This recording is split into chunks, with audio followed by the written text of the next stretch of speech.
filles, bienvenue sur Cet Alma. Aujourd'hui, on va parler de 8 erreurs à éviter quand on se maquille le teint. C'est parti. La première erreur serait de ne pas prendre soin de sa peau. Si vous voulez un maquillage réussi et que vous n'avez pas une jolie peau, les résultats ne seront pas les mêmes.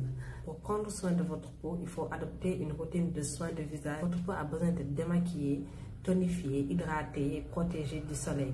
Alors, cette étape n'est pas à négliger. Pour pouvoir aussi prendre soin de votre peau, il vous faut d'abord connaître votre type de peau.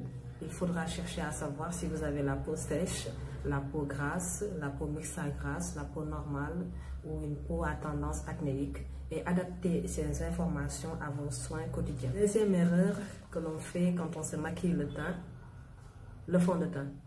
Alors celle-là, je pense que tout le monde l'a fait. Et par tout le monde, je veux dire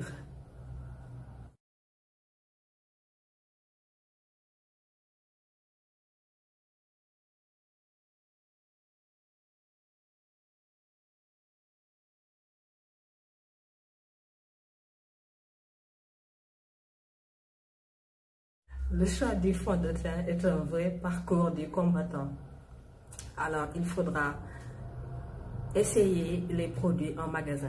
Essayez de connaître aussi votre peau, votre sous-ton. Est-ce que vous avez un sous-ton chaud, froid ou neutre? Toutes ces informations vous permettront facilement de trouver votre fond de teint. Je suggère aussi d'aller sur le site Cet Alma et de voir l'article rédigé sur les erreurs que l'on peut faire en maquillage et voir les informations qui se trouvent en bas pour déterminer votre sous-ton ou comment choisir votre fond de teint. Et vous allez consulter ces articles et vous trouverez plus d'informations. Troisième erreur, l'abus de color correcting et d'anti-cerne. Alors le color correcting, c'est quand on utilise un anti-cerne de couleur pour cacher des taches, des zones d'hyperpigmentation sur le visage. Alors il faut savoir que ces color correcting, il ne faut pas en abuser. Il vous faut seulement en mettre dans les zones où vous en avez besoin. Pas surtout le visage. En ce qui concerne l'anti-cerne, il est recommandé de l'utiliser 1 à 2 teintes plus claires que votre carnation. Pas 6 à 7 fois plus claires que votre carnation. Les règles qu'on adapte pour le choix du fond de teint sont aussi valables pour le choix de l'anti-cerne. Il va falloir le choisir en l'adaptant à votre sous-ton également. Quatrième erreur, le baking ou l'excès de baking. Alors, le baking, qu'est-ce que c'est en fait? Il consiste à prendre une grande quantité de poudre pour fixer l'anti-cerne. Alors, ce qu'il faut savoir, c'est qu'il ne faut pas abuser du baking. Le dessous de l'œil est une zone très sensible et l'accumulation de poudre sur cette zone de manière continue. Adopter le baking pour une occasion particulière, mais pour un maquillage de tous les jours, je pense qu'on peut laisser le baking de côté et poudrer normalement sous le dessous de l'œil et voilà. Faites les choses normalement, ne tombez pas dans le piège des tendances. Cinquième erreur, le contouring et la méthode universelle du 3. À chaque visage, son type de contouring. Vous essayez de déterminer la forme de votre visage et vous adaptez le contouring en fonction de vous. Alors, il est inutile d'adopter le contouring de votre actrice préférée ou de votre meilleure amie. Pas non plus abuser avec le contouring, l'amener jusqu'ici, jusqu'à côté de la bouche ou faire des contourings pas du tout réalistes. Trop mathématique, erreur, trop de poudre sur tout le visage, vous allez en mettre trop et ce n'est pas la bonne couleur de poudre. Je vous déconseille d'utiliser les éponges de type houppette. Avec ces éponges, vous allez avoir tendance à y aller avec une main lourde et vous allez en appliquer beaucoup sur le visage.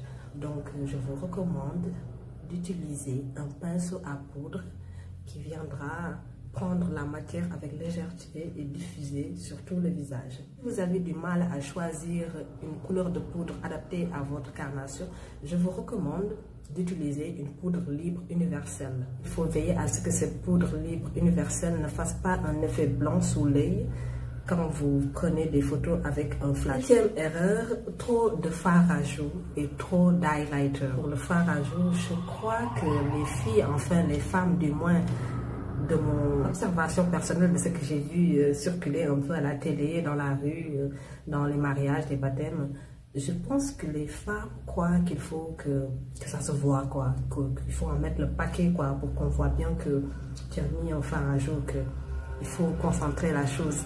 Ici, l'effet un peu clown quand tu souris, il y a 2 boules rouges ici. Il faut y aller avec délicatesse, en prendre un peu et mettre, estomper surtout, estomper. Si vous en mettez trop, vous prenez votre beauty blender avec du fond de teint et vous estompez.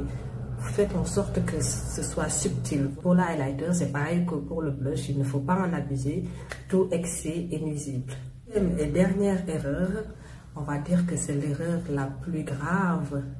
Ne pas se démaquiller. Venir avec son maquillage sur le visage est une erreur impardonnable. Le maquillage, ça va boucher vos pores et ça va vous créer des taches, des boutons.